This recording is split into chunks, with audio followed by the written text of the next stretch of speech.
Bring your own guitar, old buddy. Bring your old guitar. We'll talk and drink and laugh and sing, but bring your own guitar. So, Jeffrey, I don't know if you saw this rumor. Jay-Z looks like he may install himself as the Super Bowl halftime performer. Jay-Z's been kind of in charge of Super Bowl halftimes for the last 5-6 years. Been a lot of rap, a lot of R&B. That's what you were telling me, that he I didn't know he was in charge. Yeah, he's in charge. So he's going to kind of make self-install himself into the headlining position at halftime. Beyonce's husband, yes. Yeah, of course. Why no Jelly When Roll? will it end? Yeah, well, I mean, seriously, why no Jelly Roll? Why no Morgan Wallen? Why no? Because shame on you for wanting a good a good reflection of character out there. I just want music. I'm tired of hearing guys talking to a microphone. I hear you.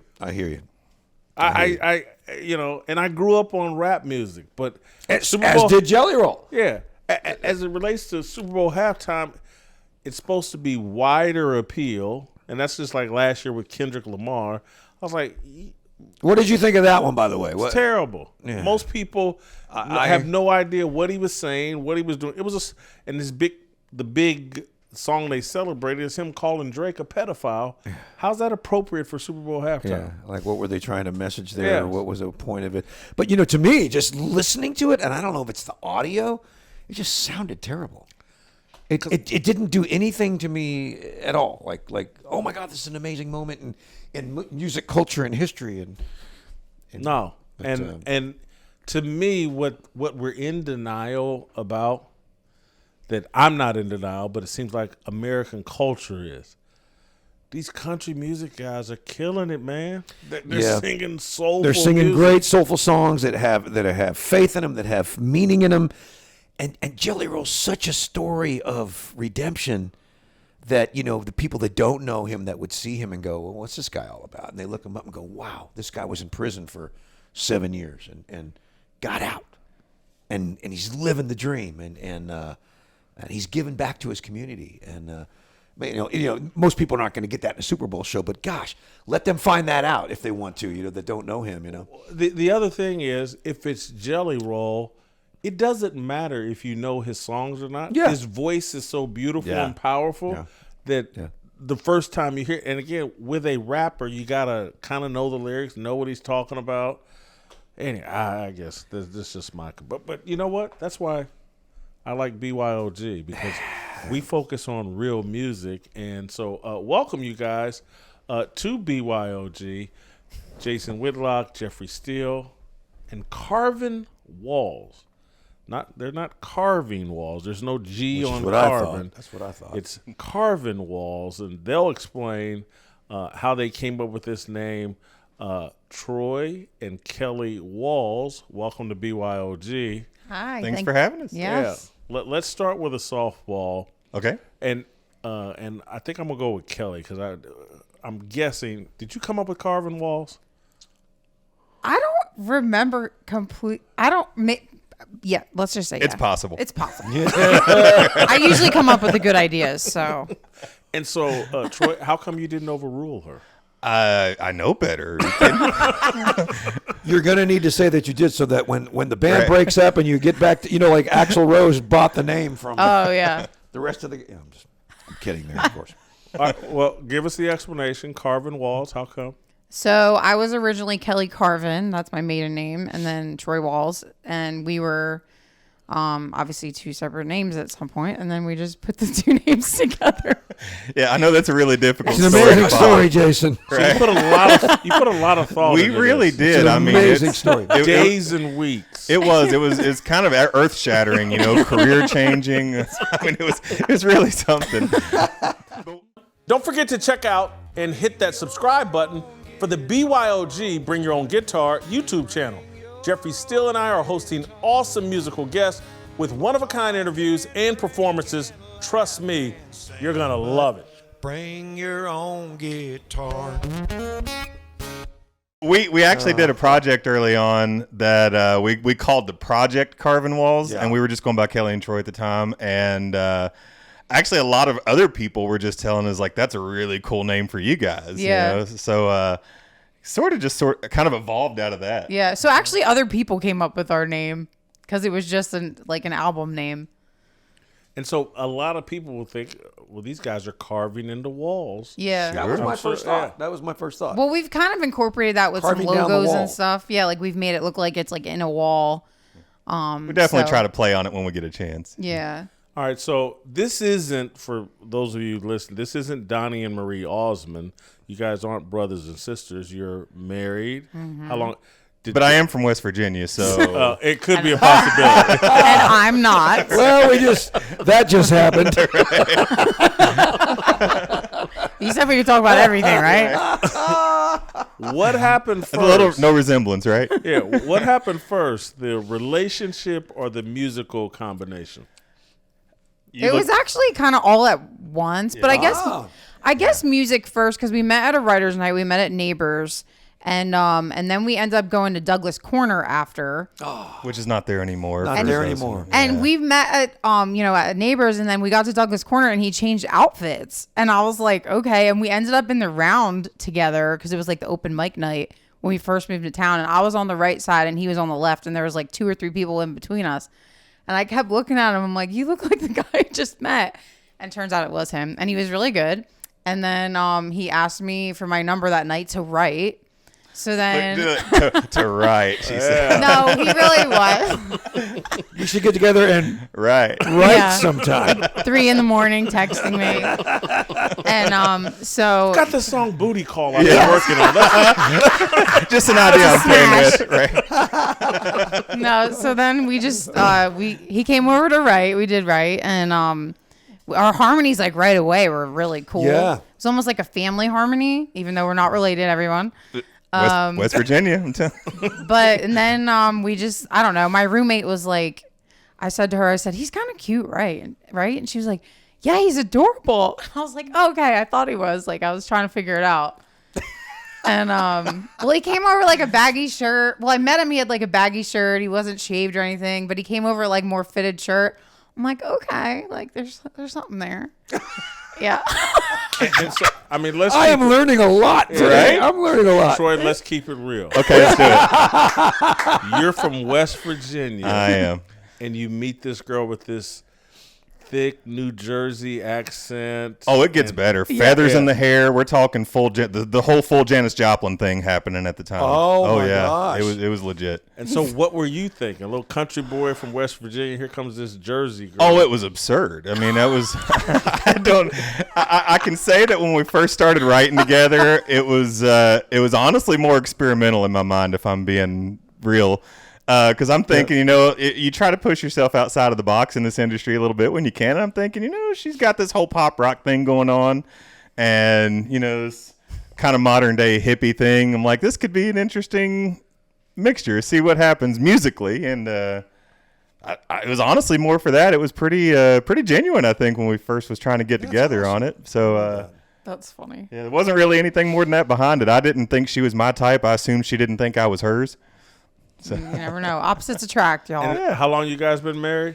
We just celebrated 10 years in May. Oh, that's Awesome. fantastic. And how long you been? When did you guys do your first song together? I moved in 2012, so it would have been, we met, so I moved, this is how crazy God is, because I moved in September, and we met in October, and then we were engaged, maybe 6 months after. Yeah, we started kind of working together almost right away. We met each other pretty early when you moved to town. Yeah. Awesome. Yeah. When you know, you know. Yeah. You just got to go.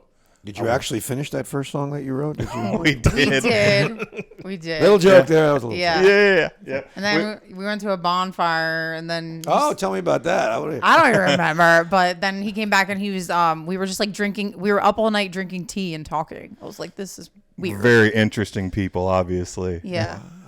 I didn't really drink at all at the time. Nashville's funny like that now, isn't it? First come to town, I'm drinking tea at 3:00 in the morning. That changed at some point. I don't know when that was, but So who's your what's your style? What are you guys trying to do musically? Currently, I feel like we both sort of reached our roots kind of naturally. And so with me, I'm old school country and I love all that stuff. And she's very pop rock backgrounds, a lot of Janis and bluesy stuff. And who's the kind of ska group that you're a huge fan of? Sublime. Yeah, she's a huge Sublime fan. Sublime, I know I every played a song. show with them not too long ago. Come on. Yeah. Oh, really? Hold on. Yeah. Educate the black man in the group. What is Sublime? So Jeffrey, this is how it works. I don't practice Santeria. You know that song. I do. Yeah, they did that. Famous 90s rock band. Yeah. yeah. Brad Yeah. Noel, Okay. he passed away a long time ago. Yeah, and his son now. Oh, is it his son that Yeah, released that it? I he's- need yeah. to see that. Well, so currently, though, I feel like because the way our styles mesh together, we've sort of stumbled on something that's kind of become fairly genuine, I feel like. Or fairly unique. That's the word I was looking for. So, I don't know. Most of our style kind of, we sort of weave in and out and linger in the spaces of country and soul and rock, and where we're almost a little confused ourselves about what exactly we are. But But we like to talk about real things. I feel like people really want real, and Yes. so we kind of lean towards that as much as we can. lyrically, for sure. Yeah, and we're very lyrically driven, but also harmony driven. We like to have a good groove. But let the song speak for itself. A song will do what it's gonna do. You wrote a song about having a baby. Yeah. Sure. Yeah. Tell us about that song. So 3 a.m. was actually Troy's idea. He woke up one day and was like, "Oh my gosh, I have this idea," and Like we have to chase this thing, and she's like huge, I was pregnant, really and pregnant. not feeling it. She's like, now? Yeah, But right, we did. exactly. But we We did. did start it actually before Ryder was born, so Yeah. that started earlier. Yeah, and then we finished it Hold like on. a Did you say you named your child Router? rider. Ryder. Oh, Yeah. Router would have been much more interesting, wouldn't it? Anyway, go ahead. 3 a.m. Yeah. So we started it when I was like 8 months pregnant, and then we finished it when he was like 2 weeks old. And it was right during COVID, so everything was shut down. Yeah, and like literally the week everything shut down, yeah, so we had yeah, plenty of home yeah. time to chase it. But yeah, you do the whole songwriting thing, so you know how you chase these ideas. It's like, the idea came in and started earlier and sort of lingered away from it and Yeah. lost track of it, and then when we brought him home, like, oh, it actually hit the subject here's matter. the 3rd in the morning. You know, can I speak to that for a second? Because Yeah. as a songwriter, I had a song for Rascal Flatts. It was called "Every Day You Saved My Life," and I had this title that I was in my head. I was like, "Oh my God, this is going to be amazing!" And when I went to go write the song, it wouldn't come to me, and I put it away. I put the idea away, just kind of in a drawer, so to speak, and just kind of moved on. Kept writing songs, as I was going along. And then about 6 months later, I met this girl in Durango, Colorado. Random chance at a show, she was playing this riff on a piano, and I said, "That's the music to my song idea." And I told her to sit there, and I came back and brought my laptop, and I said, let's start writing this. I have a great idea for this music. Just keep playing, and we wrote. So speaking to that, I know exactly what that is like. That's fun. And it's so good that you did that, because most songwriters are trying to force it and crank it out. We got to make money, and we got to do this, and and sometimes you just got to wait for it to, and then you have the baby, and it takes on a whole new shape, right? Yeah, It did. it Is that wouldn't have been the same song. Well, it made it real because at the time it was just this incoherent thought process. Yeah. And so while we were trying to hash it out, you the songwriter in you want to try to force the emotion and you want to get it. You want to get it. Yeah, and you wanna want to be in the make it moment. happen. And then so when we actually brought Ryder home, then it's like now the whole concept of the song just became reality, and it hits different. And it's like then you're like, okay, I know that's where when that's when you go, okay, I've got the third verse. Yes. Once you got that third That's verse, right. you're coming around.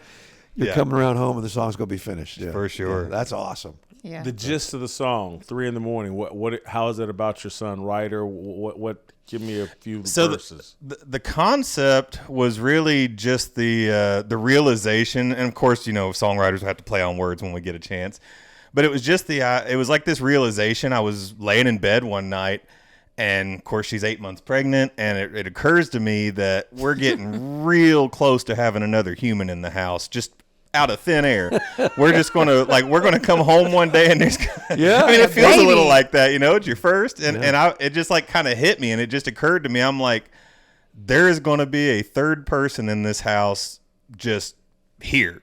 And and I'm responsible. Yeah, it's that's a big one. So many things pop in your head when that's going on, but as a songwriter though, it's like just the concept of that, like there's just going to be another person in existence here 3 soon. in the morning. Nothing makes you a professional songwriter more than having a kid coming into your life. Funny. When I got my first 3 came in, my wife's looking at me going, "We need to do something here. We need some food. We need some clothes. right. We need some diapers. Yeah. You need to write something." Well, we It always does. kind of joke about it at our shows. Whenever we do that at a show, we always kind of make the cracks about, because it just happened to be COVID time and everyone was stuck in the homes that whole time. Yeah. And so we're like, well, you throw songwriters in a house and stick them there and don't give them anywhere to go, you end up making humans. And when songwriters make humans, you write songs about it. And so You sure do. So we'll hear you guys perform 3 in the morning.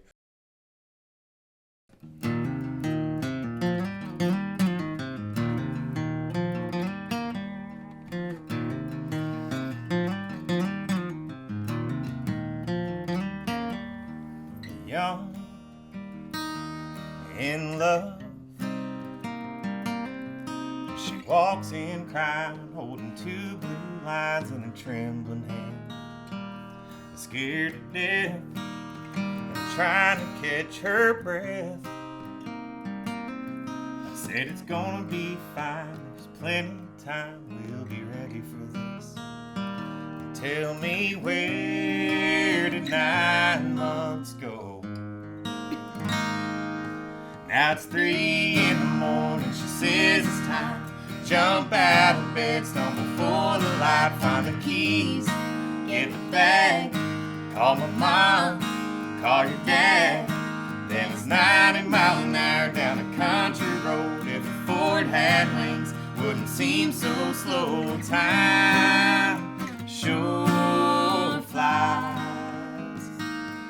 It's just 2 of us tonight, but it's gonna be 3 in the morning.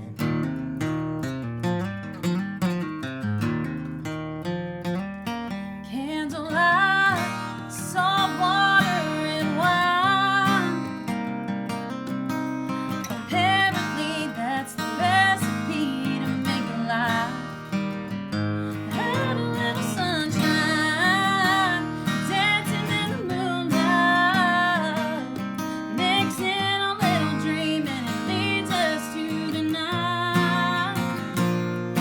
That's 3 in the morning, she says it's time.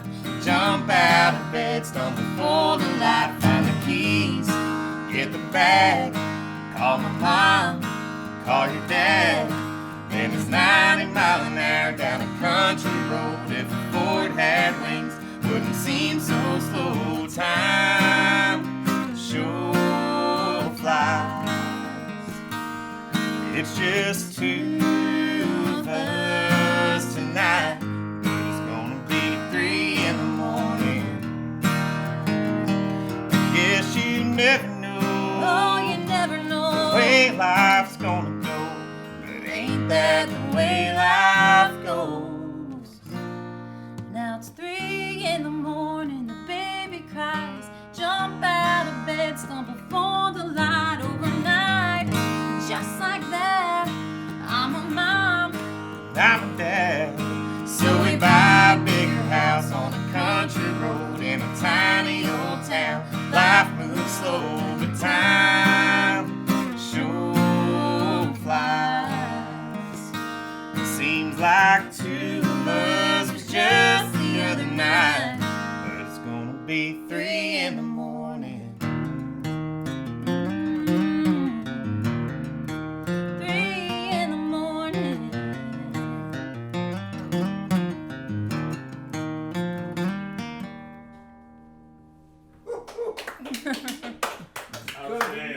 Thank you, appreciate that.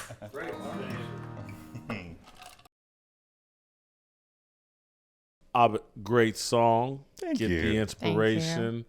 Has it been successful for you guys? Is that kind of a signature for you guys? Yeah, so it's funny. I just noticed this the other day because we play it out a lot, and we did release it back in 2020, which was a horrible year to release music. But anyway, Turns out.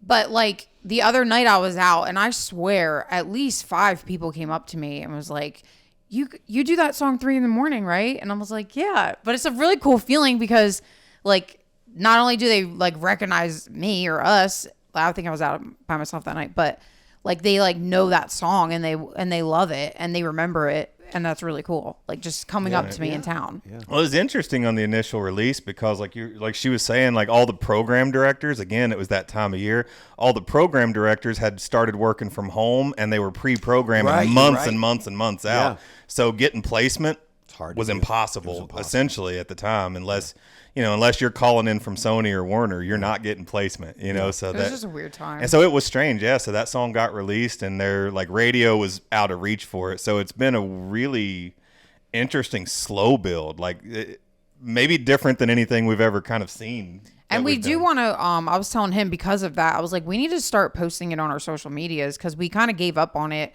a while ago because we didn't really have a grasp on social media as much as we do now. So I do want to like post that song more and just figure out creative ways because I know it has legs for sure. I'm glad you mentioned that because you guys seem pretty good at social media. Is that It's me. you guys? It's you, right? I'm the problem. It's me. You're like me. You're like me, right? Yeah. I have to like I've actually joked about getting like a cardboard cutout of Troy so I can make videos and he'll just stand there in the background because he hates it and it drives me crazy. Is this some sort of self-taught deal? Self-taught? Oh yeah. Or just it's out of necessity and you just gotta do it? Yeah, like out of necessity. So I really actually enjoy editing videos and filming videos and like coming up with content, and I enjoy like engagement with fans and getting new fans, and it's almost like a slot machine, like when the numbers go up, which is horrible, and I know that that's not good, but it's cool just seeing like your music getting out there, and it's gratifying. Absolutely. But to answer your question, I just kind of like watch YouTube videos how to do stuff, and I love CapCut. A lot of trial and error too. A lot of trial and error, and I just CapCut's good though. I love CapCut. I was using iMovie for a while, but CapCut, that's a good one. Yeah, CapCut is like great for social media, and it's from TikTok. They make it so. Yeah, where are you having the most success? Is it TikTok? Is it IG? Where is it? TikTok, Facebook Reels actually too. Like we've had millions of views on some stuff on Facebook Reels, ironically, but that's all Meta, so. I don't know. Kind of both. Meta. Sorry. It's all Meta. It's all Meta. That's the Jersey. That's all made up. Yeah, all right. made up. It's all Meta. It is all kind of made up. Right. She almost had like a southern accent right there, like more of the hillbilly accent. I'm trying. I don't know what I'm doing. I'm confused. Are you saying y'all yet? Are you? Oh, I said y'all since like I moved here. Yeah. So are you y'alling yet? I'm black, man. We do. No matter what part of the country. Think I can say you all? It's just easier.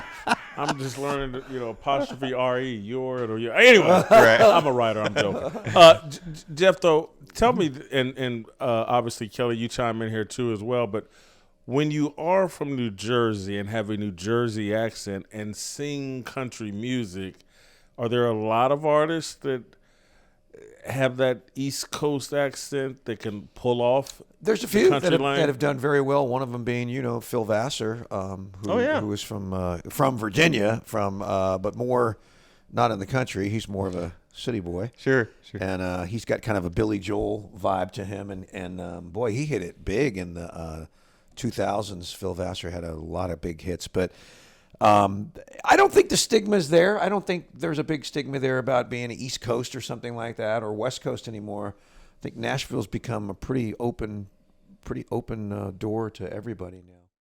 Make sure to subscribe to the BYOG Bring Your Own Guitar YouTube channel.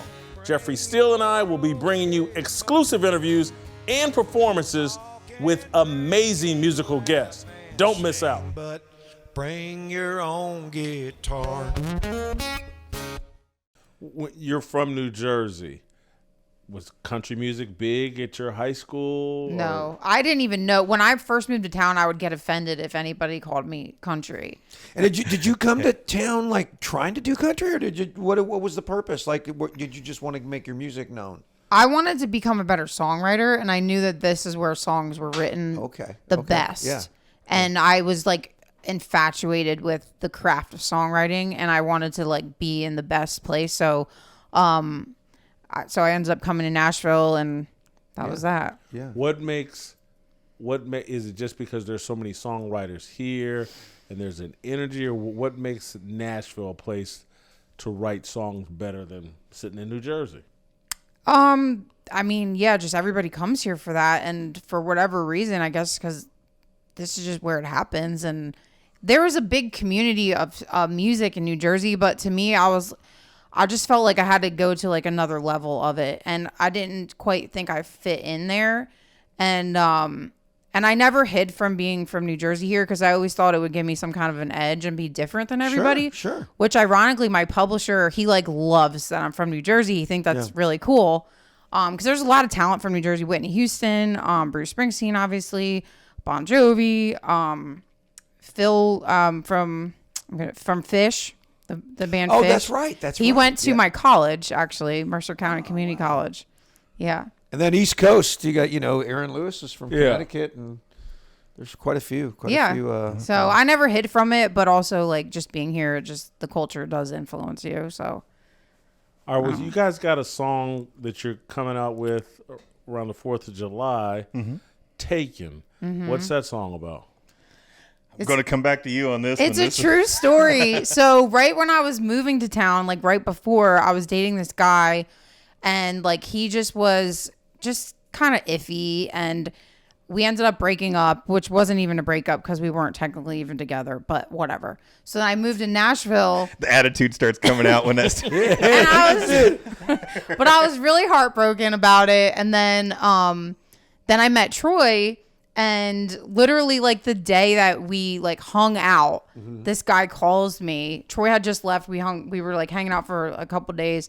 Troy went home, and then finally this guy calls me.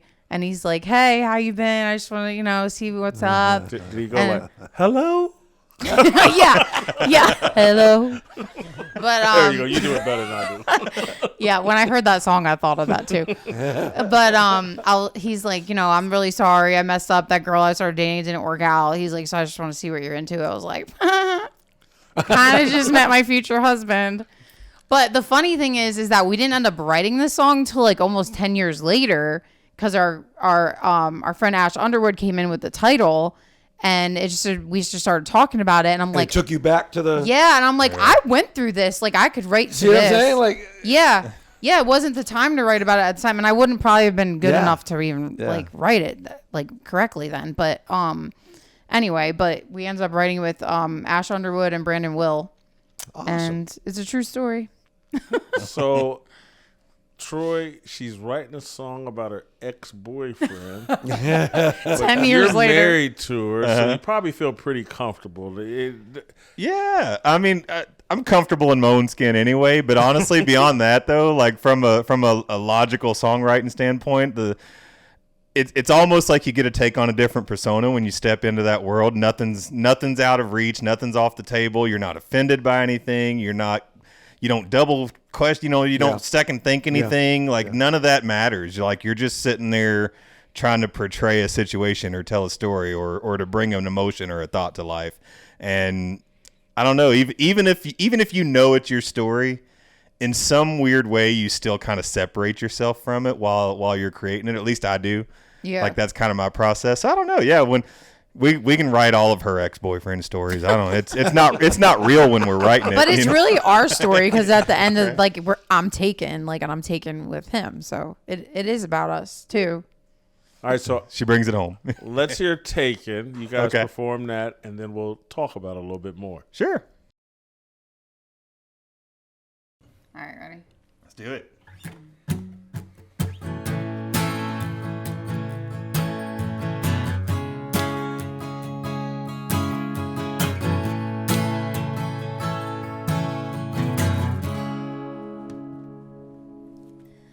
Funny you call right out of the blue. I'm a little bit surprised to be hearing from you. This is one of those times I'm not quite sure what to say. If you're reaching out to talk about us, you're a little too late. You should have taken my heart, taken my hand. You should have taken my love when you had the chance. Now you're calling me up on a midnight wind, wondering how I've been. While I was waiting on you, he was making his move, and now I'm taken.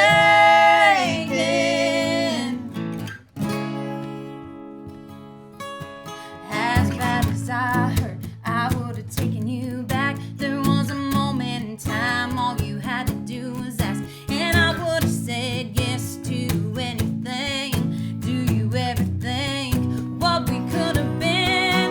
You could have taken my heart, taken my hand. You could have taken my love when you had the chance. Now you're calling me up on a midnight wind, wondering how I've been. While I was waiting on you, he was making his move, and now I'm taken. Yeah, I'm taken.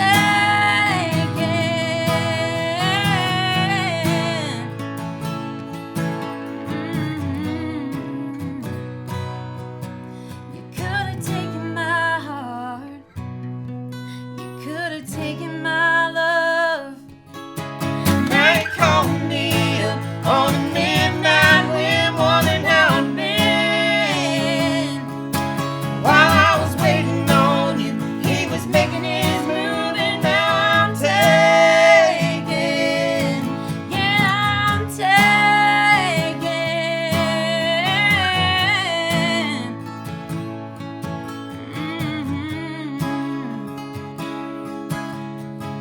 Funny you called right out of the blue.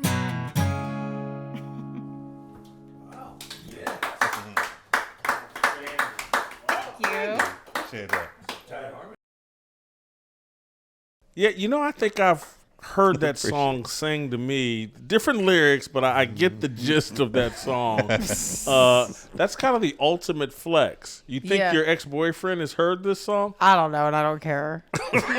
Do you want him to, though? Do you want him to? Yeah, maybe we should. No, because he probably would think that was cool. So, 3 a.m, you put that out, and you put it out in 2020. You're putting this out around 4th of July. I'm sure you have big aspirations, big hopes for it. Can you talk a little bit about that? Yeah, so pre-sales are actually out now up until the 4th of July, and we put it out on TikTok and Instagram, and there was a pretty good indicator. Like, I think it got like 50,000 views, which isn't crazy, but that's more than what we've been But for getting. something that's not officially released yet, it's not. Yeah, but like people are like, I need this, and you can tell by the comments and you can tell like you're getting new people. So it's just cool to see that. So we've kind of been playing with songs for a while. We'll like tease them, and then we've been trying to get a bite, and then this one was the first one that we got a bite in a little bit. And it's interesting too because the industry feels like it's changed in some ways on certain levels at least, and I don't know, all the push now seems to be towards social media. I feel like we're like even thinking about it all different. Like when we would absolutely. we would do things before and songs that we'd write and we'd release and we'd be all excited about it, and we're getting together with the radio promoters and we're like trying working to put this together campaign. a cohesive album of songs. Yeah, we're setting up it's all out tours. the window now. Yeah, setting up do a tours music to- video, spend a bunch of money. Yeah, make sure we're coming through the radio station towns on our way back, coming from shows and everything. You play the whole game, and now it's like there's a bit of freedom in it because you kind of just throw it out there and see where it goes, and it's almost doesn't matter. And it lets the song, whatever song is, it's like the best song wins sort of thing. It does, It Yeah. takes a lot of pressure off. It's up to the people. That's right. Yeah. Where are you guys at in your career at this point? Is music the only thing you're doing, or you still got to double up a little bit, do music, and are you making enough to make ends meet? We're full-time musicians. She's signed with Porchlight, so there's a publishing draw on that side of it. And then of course gigs and whatever royalties you do off of songs and masters. Is and gigging stuff the like mainstay? that. So you're It out is, just yeah. constantly. Yeah, not as constant anymore. Luckily, Yeah, we've been able to back it down a little bit. But That's good. yeah, it makes ends meet. We're not touring as crazy as we used to, but yeah, I mean, we've been full time at it for 5 or 6 years now. I want to say maybe this is year 6 that we've been off of the day job thing. And when your concert, you've been able to back down from maybe doing 200 shows to something more manageable where you got kids, the whole nine. Yeah, that's the whole thing. It used to be when we'd go out, we'd always go out like 2 to 3 months at a time. And so when you go out and you're gone for 2 months and then, like you do that whole long haul thing. And the kids kind of force you to rethink some of that. And We'll do like weekends or we'll play writers' nights. Yeah, we try not to be gone for more than a week if we can help it now. Sometimes you have to, but I just came in try. from a trip and I just feel like the wheels are still rolling on the bus. Like Yeah. it takes a while to settle it down. So that's good. Yeah, man. And so being from West Virginia Mm-hmm. and New Jersey, you got family here, you got help here. We have an amazing neighbor that's like family. So she lives around the block from us, and we wouldn't be able to do this without her and her family. That's so great. Yeah, It's it's a complete really, blessing, and it's like a blessing all around because like our babysitting monies has helped with her one daughter and medical bills, and then also she is like a mom's like she loves being a mom, and she's in between having her kids having grandkids, so my kids are just she loves them like literally hers. This is a random question, but do you have like great neighbors all around your neighborhood, or is that just Well, we have Chihuahua Nation next door. There is that. That you could do What a is that? What podcast is it? just on the Chihuahua Nation. What is wait? So the Tell me lady more. next She's very nice. Just in case she's watching, very nice. It's not a personal attack. But she them has dogs. like Woo. I don't know how many Chihuahuas, and sometimes they get out and they attack the neighbors. They attack the neighbors. Like literally, like you'll be. the little Taco Chihuahua Bell Chihuahua can kind of attack? guy. It sounds like a puppy It's a mill. baby pit bull, I guess. when there's I don't 20 of them. So they actually came into our yard one time, and we have like a 60-pound dog. Yeah. And like they came over 6 strong. Oh, yeah. And they had it. He came in bloody. Like they. Wow. Oh yeah. It's like a pack. They're not messing They get around. pack mentality. It's like a bunch of little. A little bunch of miniature I coyotes just or something. wondered. I don't know. I moved out here years ago, and I've got such great neighbors, and it's so great to have great neighbors. Yeah. You hit the jackpot. Yeah, I'm not going to comment on my neighbors, but it ain't good. Careful, they know where They're you always live. They're always helping us. You know, we've lived here long enough now. I don't know if you remember the Nashville flood back We in weren't here 2010. Yeah, I Yeah. wasn't living But here yet. we actually got hit by that, and we got hit pretty Oh, wow. bad. And we just had some amazing neighbors that were bringing us food, helping us get our stuff out, and that's one thing I love seeing more of too. Just neighbors being great neighbors. Yeah, we do have the one You the know? 'Cause neighbor. nobody talks to each other. Yeah, we're pretty friendly with ours. Troy's made pretty good friends with the guy across the street. He actually just gave him our camper that was in the yard. That we lived in for a year while we were building our house. So there's that. But yeah, they're nice, like hi and stuff like that. Jeff, you met my friend Tim Floyd. Yes. I'm trying to get Tim Floyd and his wife to He's move a in great guy, too, by the way. across the street from me because I'm struggling with my neighbors. And I'm struggling. me and one of my neighbors got off to a terrible start. Had nothing to do with me, totally driven by him. But he came back over. He brought me some banana bread, him and his wife, because me and his wife never had a problem. This dude picked a problem with me. But he just in the past couple of weeks he came over and tried to make peace, and I was a jerk. Oh no! I shook his hand and said thank you, but I made no small talk and just like, nah, I'm not over it. I didn't say those words, but my actions kind of said like, nah, I ain't over it. Maybe I had during this flood, I had a neighbor next to me that we were completely on opposite sides of the political fence back then, and we weren't super close. But when that flood happened, we had a cat we didn't want. It was my daughter's cat. When she left home, she left the cat, so we had a cat. Yeah.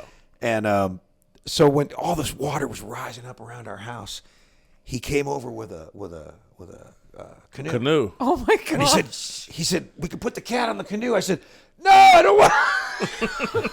No, we'll leave the cat. We can leave the Don't cat. let the cat drown.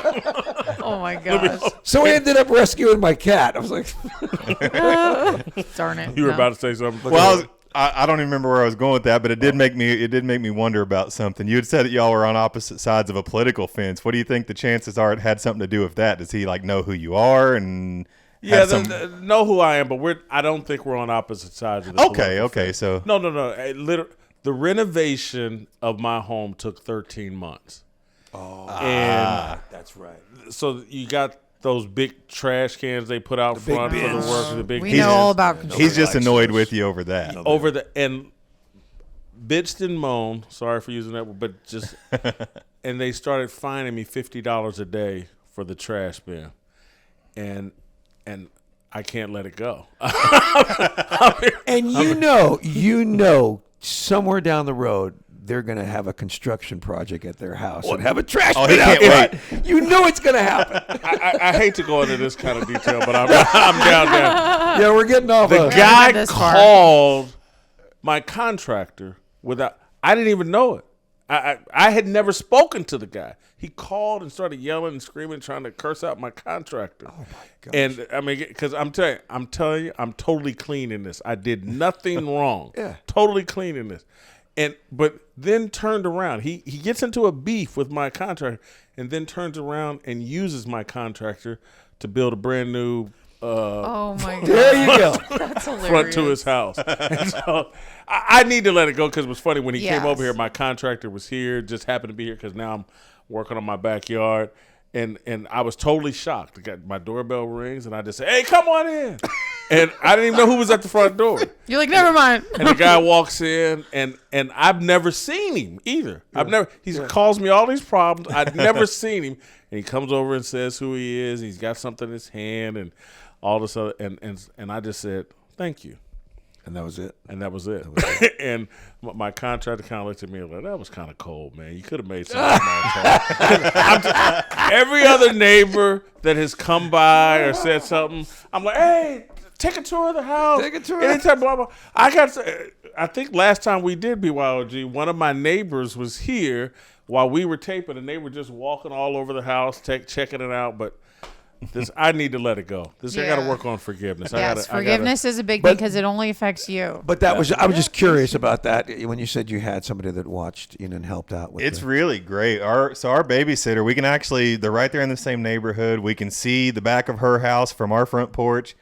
And I don't know. It's been awesome. She just loves having them. So what about now? If you're touring, is it all going to be all family inclusive, and you're going to all go together? To some extent, when it makes sense to have the kids out with us, we can. It doesn't always make sense. It kind of depends on the venue and the time out. Sure. So I'm not a huge fan of it because they stress me out. But yeah, she definitely doesn't love having them out. I mean, maybe when they get a little older, it's just like. I mean, one time we had the kids and Ryder was trying to pull out the cables. Yeah. Oh, I forgot about that. I'm like, oh my gosh. Before the show, like on stage? During the show. We were on stage. We were playing and he was like grabbing at the cables. We had somebody with us to watch. Yeah, we had help, but like that's the thing, we got to bring help. You know. Hey, when's the next time, if I want to see you here in Nashville, when's the next time I can go see you? Well, we're playing in Clarksville to Saturday and Sunday. Nashville North, that would be. Yeah, Nashville North at the Harley Davidson. Oh, the toy run. Yeah. Yes. I've played that. Oh, really? See, I just am so old. I played that 20-some years ago. Oh, wow. Fun. For every year I go and play. Nice. Okay. That's a great charity. It's so fun. Charity. Yeah. Good for you guys. That's awesome. You guys don't play often in Nashville, or we do, but we don't. We've never done like the downtown thing. But we do a lot of like writers' nights and like Freak Show, and then Porchlight Pickers. My publisher, Porchlight Music, puts that on. So we do that sometimes, and yeah, most of the stuff we do in town is more listening room. And he just did the Bluebird yesterday with Terry Joe Box. Maybe I'm doing a Third and Lindsley show down the road. Maybe I should get him to open up the show. There you go. We would love to. We're down. There you go. That'd be cool, right? Yes, awesome. we're in. Generally, I think it's in October. Put us in. We're on it. Yeah. Usually when we do things in town, it's usually kind of more specialized, or like things like that. It's like a favor usually, or something, or a random offer. You get to open Yeah, up a show sure. for Jeffrey Steele. No big deal. So yeah, no, we just don't do a whole lot in town because you come here for the industry, but then you leave for the money. Let me give you a warning. Wait, though. you're doing it for the money? No. Let me I give mean, you a money's warning. nice. What's If that? you're gonna open up for Jeffrey, Uh-huh. make sure your babysitters know you're getting home really late. Yeah. Oh yeah. Because you have to pull Jeffrey off stage. I know. There will be a hook there. Love it, Okay, love but it. that would be such like a full circle moment because I have to tell you, when I first moved to town, you were like one of the first. I think you were the first like real songwriter musician I saw play at Listening room. Was it Third and Lindsley? Third and Lindsley. Was it okay? And that's where the show is. That's awesome. And so Wow. you probably got home at 2 a.m. You probably did. Yeah, and I remember you just kept playing and playing, and I'm like, holy wow. Yeah, and I remember thinking, man, I was like, oh, I'm never living up to that. Well, And, Jeffrey like, will force you to step your game up too, because Yes. when you come to town, and everybody you think of the songwriters, but like so you go to your shows and you feel like, okay, well, he's one of the songwriters in Nashville, and then he just puts on this crazy performance, and you're like, wait a minute, like, no, this guy's a performer, it's legit, you know. yeah, that was the thing too. It was like you put on a show and you're a showman, and it was you're incredible, and that was Well, let's do. I think it's October 4th, so mark that. Okay. I'll double confirm Absolutely, that with you. yeah, I think we'll set it's it up. done. 4th. Look forward to it. That'd be awesome. It'll be great. Awesome. It'll be Hey, great. thank you guys. Thank for you so coming much to for my having us. home. Thank you for coming on BYOG. This was awesome. I love Taken. I like 3 a.m. Thank you. And I'll come out in October and watch you guys open up for Jeffrey. Perfect. Come on, that'll I'm be in. awesome. I like it. I love Great harmonies too. Just great Thank songs. you so Thank much, you. man. I Great work. appreciate that. All right. Well, that was BYOG, Jason and Jeffrey. We'll see you next time. Bring your own guitar, old buddy. Bring your own guitar. We'll talk and drink and laugh and sing, but bring your own guitar.